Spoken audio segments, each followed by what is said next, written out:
NAMA facility emphasizes a lot financial mechanisms, and this whole webinar was on financial mechanisms. Søren, could you please wrap it up for us? We started by introducing transformational change, which is one of the core requirements for the NAMA facility. It was part of the foundation for establishing the NAMA facility in the first place. We want to achieve transformations. We consider transformation as being a paradigm shift, meaning a shift from one technology to another, or one particular way of doing things to another particular way of doing things, of course towards a low emission alternative.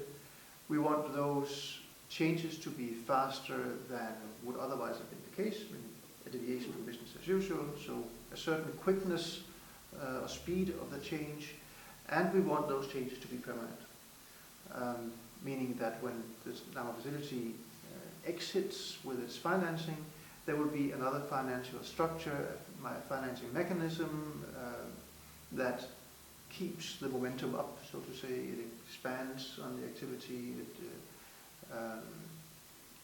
makes sure that the activity does not fall back to where we came from when the NAMA facility is out again.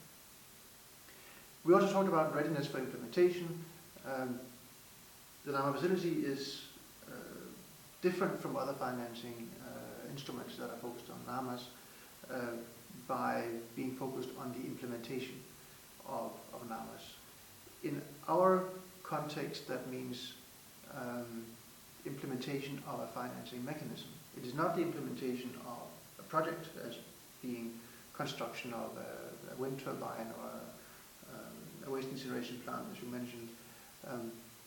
We are doing financing mechanisms. That's what the NAMA facility is about. We have financing available, so therefore we put financing into financing mechanisms.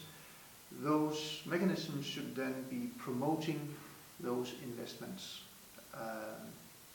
by typically the private sector that we would like to see when investments into low emission alternatives. Implementation readiness means that when we start with our support for from the NAMA facility, those financing mechanisms must be ready for implementation, meaning that they can actually kick in and work in the beginning of our involvement so that we achieve the mitigation actions that the NAMAs are all about within the period of time where the NAMA facility is involved in the activity.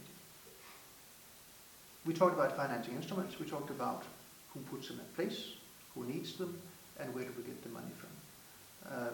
It is in most cases, practically in all cases, the public sector that puts in place financing mechanisms that directs private investments into a certain direction, and that is what we are in fact also looking for in the NAMA facility. It is the public sector that puts these instruments in place, but it is in fact mostly the private sector that uses them, meaning it is the private sector's investments that we would like to promote going into a lower emission path. Now, where do we get the financing from? The NAMA facility is one source, and we are in a certain period of time, but financing in the longer term needs to be put in place in order to make sure that the transformations are permanent. Those financing sources are most efficiently providing long-term cash flows, long-term support, if they come through the national public budget. So we would be looking for models where we are in at a certain point in time, but we are hopefully then promoting that the national public sector, financial structuring through financial instruments, take over the financing of the continued transformed activity. Now, in the end, we also have to choose those mechanisms that are the cheapest. We want to see a combination of instruments. We want to see considerations of different combinations of instruments in order to see how do we get as much as possible for the limited funding that we have available. That's of interest to us. It is of course also of interest to those that should step in at a later stage to take over from the NAMA facility, and if that is the public sector in the NAMA host country, it is of course also in the interest of the public sector that that intervention is as cheap as possible.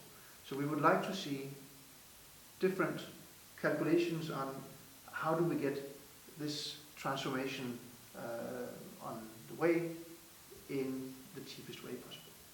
So those were fundamentally the four issues that we've been touching on today, and we are of course open to questions.